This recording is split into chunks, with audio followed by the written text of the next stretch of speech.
Welcome viewers to the April 1st, 2023 edition of 284 News. I am Jacka Wooding, bringing you our top stories from this week. Thank you so much for joining us. We begin with news that Premier Dr. the Honorable Natalia Wheatley has labeled his comments about political opponents as nothing personal, while admitting that his behavior on the campaign trail may have ruffled a few feathers in the recent weeks. Wheatley spoke at the official launch of the Virgin Islands Party's 9th District Representative Vincent Wheatley's re-election campaign. The Premier's statements came just moments after he played a clip of the Honorable Shireen Flax-Charles, now V. Wheatley's opponent in D9, endorsing the VIP's campaign in 2019. I still love and respect my honorable colleague. And I was so pleased with the maturity that Honorable Wheatley displayed by bringing Gumption up on the stage.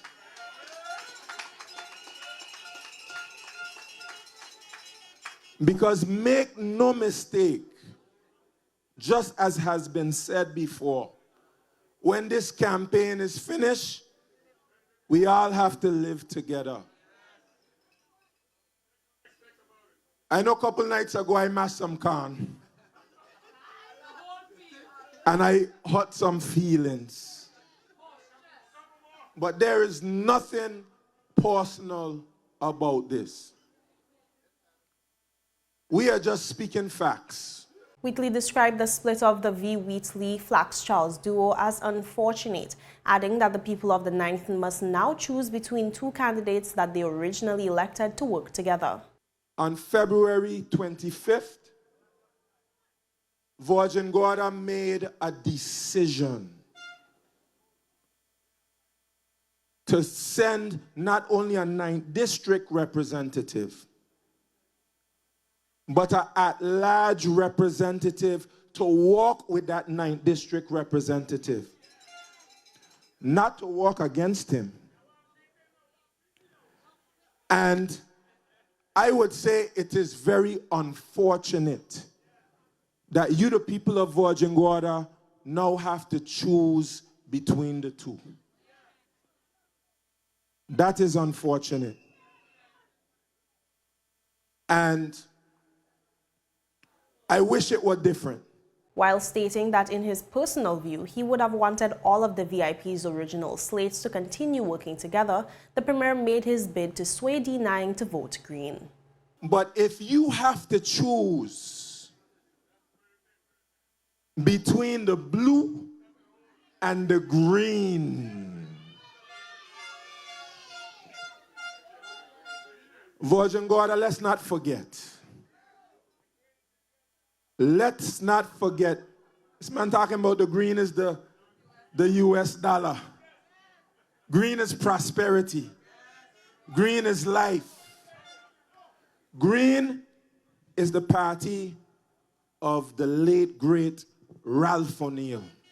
Meanwhile, the government of the Virgin Islands' highly anticipated asphalt plant is now on schedule to be completed by the end of the second quarter of 2023. More in this report. The government of the Virgin Islands' highly anticipated asphalt plant is now on schedule to be commissioned by the end of the second quarter of 2023. Director of the Public Works Department, Mr. Jeremy Hodge, said the technical adjustments that would enable the commissioning of the highly anticipated asphalt plant was sent forward by the AAMANN and the plant's manufacturer, and as such, by June of this year, the facility should be operational. Hodge said, and I quote, "In 2022, we tried to get the plant commissioned during the fourth quarter. However, in accordance with the contractual agreement with AAMAN, they found that further configurations had to be made as a result of the decided staging location of the plant." Mr. Hodge added that the plant is currently located in a quarry and that he is grateful for the proprietors of the area for allowing its operations. He said another location was being sought as the quarry is extremely dusty. The director added that the search began in 2021 for a site for the plant as the department's compound was too small to accommodate operations. Mr. Hodge said that some of the auxiliary equipment attained in support of the plant were 5 tanks of oil, equivalent of 15 of the 20-yard public work trucks, a paver, a roller, and a milling machine used to recycle the asphalt. He also said getting the plant up and going is the department's best interest as currently one 20-yard truck of asphalt cost about $12,000. He said, and I quote, paving 1 mile of road 24 inches wide, 3 inches thick would cost north of $690,000. Having our own plant will cost the government 1/3 of that and will allow the department to work year-round on the roads. Minister for Works, the Honorable Kai Reimer, stated in the House of Assembly in February that the government was aware of the territory's current state of the road infrastructure. He said, and I quote, our commuters and visitors deserve better roads to traverse. The replacing and commissioning of our plant, along with the auxiliary equipment, will allow for the major undertaking of road rehabilitation works throughout the territory. Once the plant is commissioned, we will be carrying out a phased road program to address areas in need of repair and resurfacing. If the BVI does not swiftly address the current sewage crisis across the impacted districts, it will likely result in a cholera outbreak occurring in the territory. This is the view of former Director of Water and Sewage Department, Mrs. Pauline Scatliff-Leonard, who addressed the subject following questions raised in 284 Media's Just for the Record program. She said the plans to completely resolve the issue are already completed and available, but it is funding that is holding up the process. The plans are there. It's not a lack of planning. It's not that. It's just the whole issue of prioritizing what's important to us as a territory. I believe that we, again, lost our way with what's important to this territory. And maybe with my input around the policy-making table, you could perhaps bring that understanding what's happening to the territory. And I know many years back, we had cholera in this territory. And what is happening with our sewage system, we are not too far away from that. So we need to address it quickly. The only issue with not getting it completed is funding. Once the funding is in, we are ready to go. And you will not get it all in 1 year, but certainly you could get it within 2. Scatliff-Leonard said she is hopeful that the next elected government, which she intends on being part of, repurpose the necessary funds to get the project completed. I am hopeful that with this new administration, they will put in enough funding in the budget. Or if we go in, once I'm given the opportunity, once we go in, that we look at what's available in the budget for 2023 and see if you could repurpose some of the monies to let's buy the pumps for the station while we walk our way forward, because the pipe work is already in the ground, but we would need to bring the laterals down to the main line to get that sewage into the station. So let's just do what we need to do to make this potential hazardous health crisis that could happen in that community. And it goes for Fat Oxley because we have a grave situation there right by the Seventh-day Adventist Church. And in no time soon, you will have another one close to the police station. So we are in a dire need for correction in that area. The 7th District candidate also highlighted some areas within her district that continue to be impacted by the long-existing issue. Now we have a grave issue down in that area. And only because the station is at Paraquita Bay. Let's get the station sorted out. Once we get that station sorted out, let's walk backward. Maybe backward from Wilkes Point back to the station. Let's get that sewage off of the road. Up to 2 days ago, I drove through there and it was sewage all over the road. And that's a health risk. What persons are not doing, they're not understanding that, driving through that water, you have splashes going up to the car. And if the splash is going up to the car, you're putting your hand on the handle or hand on the car, and you're putting it to your face or putting it somewhere in your body, you're creating a health risk for yourself. And these are educational campaigns we need to run with individuals. And with that, viewers, we take a quick commercial break. Stay with us. We'll be right back. Yep, that's me. You're probably wondering how I got here. My name is Kamal Haynes. Most of you know me from 284 News, but now you get to see me in a different light on my very own show called Health is Wealth. We have Joel Turnbull. I don't want you to arch your back when you're pulling down. Milton McLean. First of all, right, your footwork. Stephen Payne. That was a 9 out of 10. I know you got the service down pat. Steve Augustine.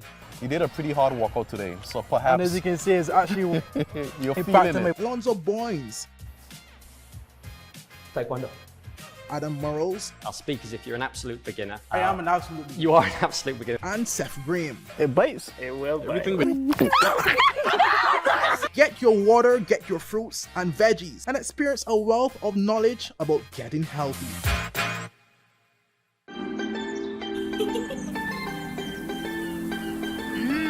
There are many ways to enjoy life, like so many ways to count on Popular.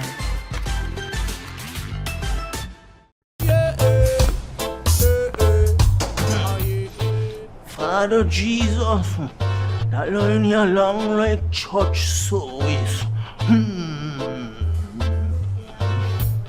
Alright, do enjoy the rest of it then. Next customer line, please. Wait, hold on a second. Yes, Sonny boy, come, yes, Good Sonny. morning. Good morning, Sonny boy. Hold on there. You must have cut front of people. It's okay, I'll take care of it. What? No man forget you. How may I assist you? Yes.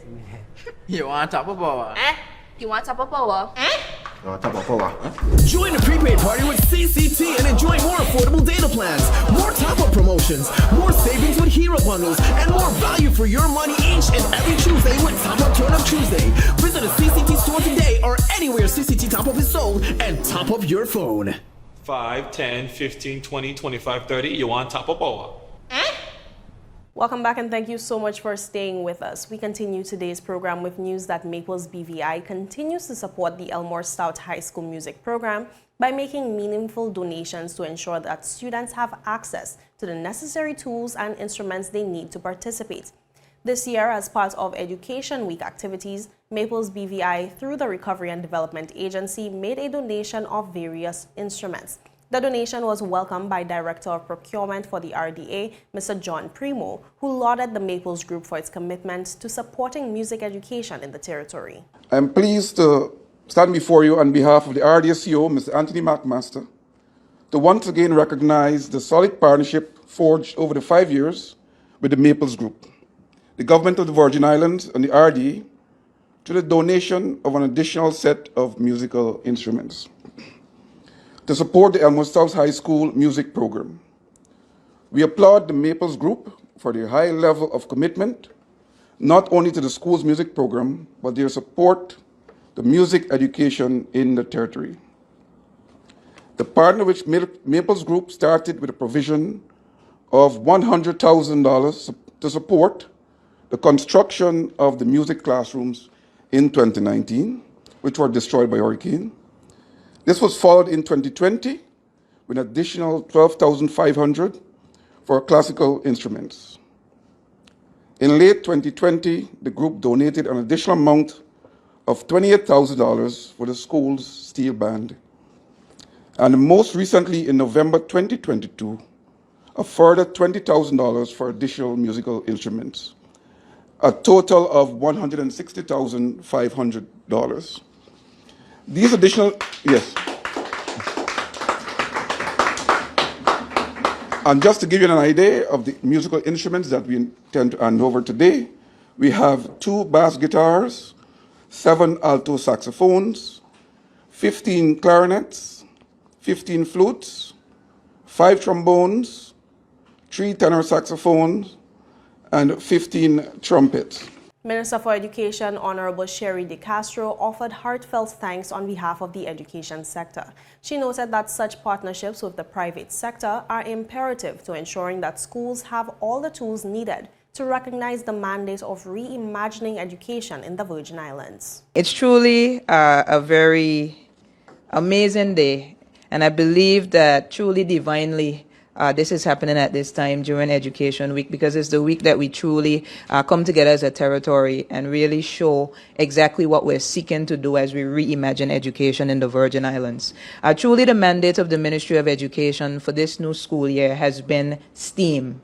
STEAM stands for Science, Technology, Engineering, Arts, and Mathematics. And there's been long discussions, there's data that supports the reality of the importance of the arts in education. Oftentimes we focus on STEM, and there has been a huge mandate for that over the years. But the arts aspect of it is what we are seeking to truly begin to blossom. And I can't even say begin, to be very honest, because for years, as an example, the music program at the Elmore Stout High School flourished. And of course, due to the hurricanes, they would have faced a great hit in terms of the resources that would have been available to truly allow the talent to continue to blossom and foster. And so I want to say to Maples, from the bottom of my heart and that of the Ministry of Education, that we are truly grateful for this contribution. I believe you understand to a degree what you're given, but I believe once you see these instruments in use and you're able to come to some of the consorts that I so remember. I was a student at this institution. I was a teacher at this institution. I now stand here humbly as the minister, and I understand the reality that teachers can only do so much. If they don't have the resources, they're not able to bring forth the type of talent that we want to see. And I believe that it is a public-private partnership, and that's why we're so appreciative, because yes, the government will do its part, but through partnership with Maples and other private sector persons, we're able to truly cement a partnership that will last, I believe, forever. Managing partner for Maples and Calder BVI, Mr. Richard May, said he was encouraged by the minister's statement. He noted that it has been his team's goal to make the biggest impact possible, despite being a small donor. I'm really encouraged by your words just now. Our biggest concern when we looked at what to do with the RDA was how can we make an impact when we're not, a mega donor? How do you actually translate the cash you got into something real? The cash we had through RDA with support from the ministry, the high school, everyone around that produced these steel pans. I went to a very privileged school with lots of equipment for this sort of stuff. And this is better. What you've got now is amazing. I've seen in the past, through going to the high school concerts and things like that, the level of talent here musically is huge. And hearing what the minister says now, our biggest concern was the lack of ability to fund in this area when the territory has so many other financial difficulties, not in the least rebuilding after Irma. So I'm really encouraged to hear you say that, because we agree, as most adults do, that having access to this sort of stuff, it's not just about your life right now as students, but actually just in life generally. Music's awesome. You'll all like different versions of music, and you'll probably hate the music I like. But in the end, music's awesome, and you can have happiness, jobs, lives, whatever. It brings all those things. And the arts generally is something that is woefully under-supported here because of the pressures. It's not because people don't want to do it. So we're really happy to be able to support it again. The instruments donated are expected to increase the quality output of the ESHS music program. Viewers, with that, we take a quick break. We'll be right back. Hon, it's asking for your password. Huh? You were logged out. I need the password. BR. What's the rest? BRANDI, the number 4, EVER? Who's Brandy? We're like the password that isn't your ex-girlfriend's name. CG Insurance. Good like that. I should have changed it. You should have. You're right. Good job there, brother. All right. I'm surprised you're here. I'm surprised you're still alive. Charles, it's been 60 years. I wish it was 60 more. Let it go. No. You know what you did. It was just ice cream. But you know what? It was delicious. What? We're like a family get-together without all the family drama. What you gonna do? CG Insurance. Good like that. Father Jesus, that line here long like church service. Alright, do enjoy the rest of the day. Next customer line, please. Wait, hold on a second. Yes, Sonny boy, come. Yes, Good son. morning. Good morning, Sonny boy. Hold on there. You must have cut fun topic. It's okay, I'll take care of it. What? No man to take care of me. How may I assist you? Yes. You want top of power? You want top of power? Join the prepaid party with CCT and enjoy more affordable data plans, more top-up promotions, more savings with hero bundles, and more value for your money each and every Tuesday with Top Up Turn Up Tuesday. Visit a CCT store today or anywhere CCT Top Up is sold and top up your phone. 5, 10, 15, 20, 25, 30. You want top of power? Welcome back and thank you for staying with us. The H. Lavity Stout Community College has appointed a new director for the Robert Mathias Institute for Financial Services. More in this report. The H. Lavity Stout Community College has appointed Ms. Chidai Liebert as the director of the Robert Matavius Institute for Financial Services. President of HLSCC, Dr. Richard Georges, explained that Ms. Liebert will be responsible for providing RMI with leadership in curricular issues, customer service, human relations, and ensuring that the organization's courses offerings are delivered. The president said, and I quote, "I am pleased to welcome Ms. Liebert to the institution to take up the management of the RMI. The institute is well positioned to deliver the best quality programs and certification to the financial services industry. Ms. Liebert's recruitment is meant to allow us to broaden the ambit of the institution's influence and impact, and we look forward to working with her." Expressing her excitement to join the HLSCC family as the director of RMI, Ms. Liebert said, and I quote, "I believe that RMI is uniquely positioned to capitalize on the ever-changing financial services environment. Presently, emerging technologies such as artificial intelligence, quantum computing, and the Internet of Things are reshaping financial services, and RMI is in a position to provide the avenues for individuals to upscale and develop their proficiencies." She also added, and I quote, "As director, I am focused on working closely with the RMI team, government, financial institutions, and other organizations to develop and deliver the required face-to-face and online professional programs and courses to ensure current and potential employees are provided with the knowledge and skills to perform exceptionally well in the current climate. I will also ensure that individuals within the local and regional communities are kept abreast of changes within the global financial industry and are able to meet the CPD requirements of professional bodies by hosting several in-person and online webinars, seminars, and conferences throughout the academic year. Ms. Liebert brings with her a wealth of experience in the financial industry, having served as Vice President of Financial and Administrative Affairs at the Clarence Fitzroy Bryant College of St. Kitts, Chief Financial Officer of National Commercial Bank of Anguilla, and Executive Manager of St. Kitts Nevis Anguilla National Bank Limited. Earlier in her career, she served as a teacher of the Keon Primary School, St. Kitts, and an adjunct lecturer at the CFBC. She holds a Master's of Science degree in International Securities, Investments, and Banking from the University of Reading, United Kingdom, an LLB Bachelor of Laws honors degree from the University of Essex, United Kingdom, and a Bachelor of Science degree in Economics and Accounting from the University of the West Indies, Cave Hill Campus, Barbados. She is currently pursuing a diploma in legal practice and is a Commonwealth Scholar and a fellow member of the Association of Chartered Certified Accountants. The Robert Matavius Institute for Financial Services is the only professional qualification center for financial services in the British Virgin Islands, offering professional programs since 2002. The Robert Matavius Institute is a center of excellence in education and training in financial services. Ron Grant for 284 Media. In other news, 30 athletes have been selected to represent the British Virgin Islands in the upcoming 50th Carifta Games, which will be held in the Bahamas from April 7th. The athletes were named by President of the BVI Athletics Association, Steve Augustine, during a press conference at the Village Key Conference Room on Sunday, March 26.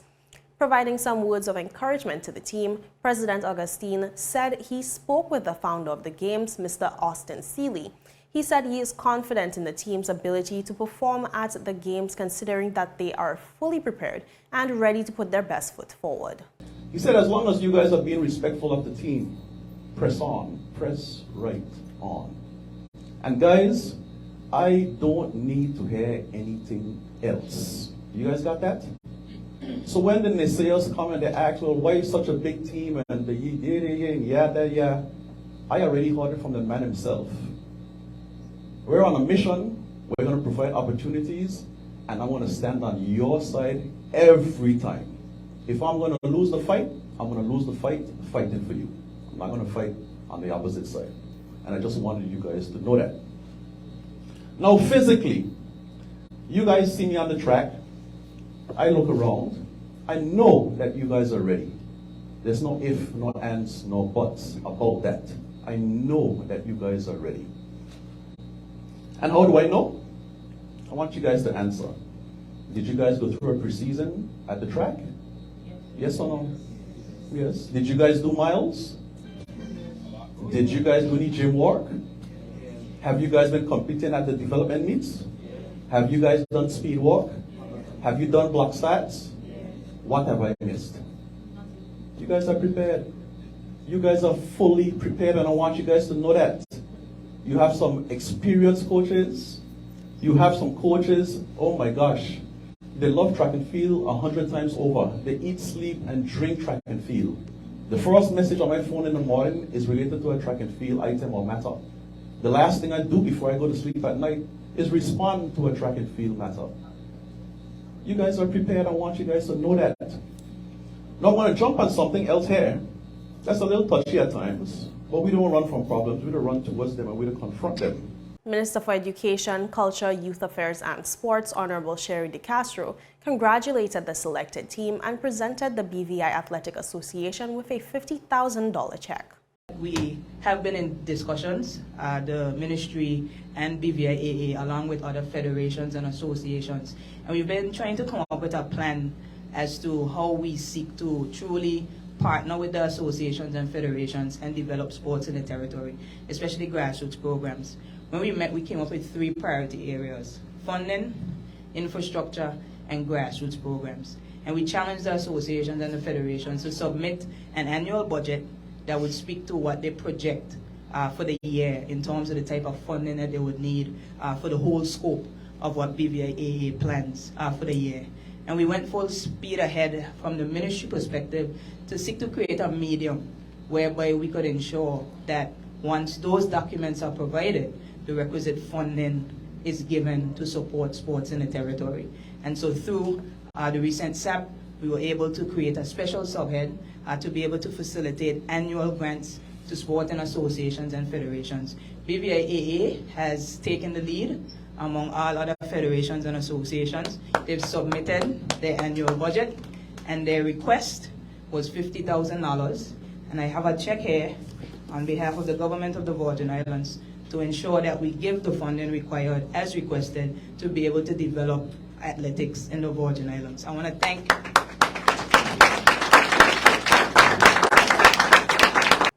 Also present at the press conference was athletes representative of the BVI Olympic Committee and former Olympian Ashley Kelly, who offered encouraging comments to the athletes and admonished them to live in the moment. During my career journey, I felt like I was always thinking about the next step. When I qualify, this will happen, and then this is where I will go on next. I will be always thinking on, if I do win a medal, then I'll get the praise, I'll get my picture in the newspaper, etc. And I was never thinking on what was in front of me and taking in and relishing the moment at that time. I wish I stopped, I focused on the moment and on my moment. So know that when you step on the track, it is your battlefield. This is your chance to put all that hard work, lactic acid, sacrifice on display and show up for your moment. The goal that you set out at the beginning of this year, this is your major leap closer to that overarching goal. So live in the moment. The moment is mainly about what you do when you line up on the track or on the field, but it's also the memories that you're about to make. the family that you are now creating with your competitors and with your friends. Viewers, that's all we have for you today. Be sure to follow for daily news updates at 284media.com. Like us on Facebook at 284media and 284BVI on Instagram and Twitter. I'm Jacka Whitting, and I'll see you again next week. So have yourself a safe and enjoyable weekend. Goodbye.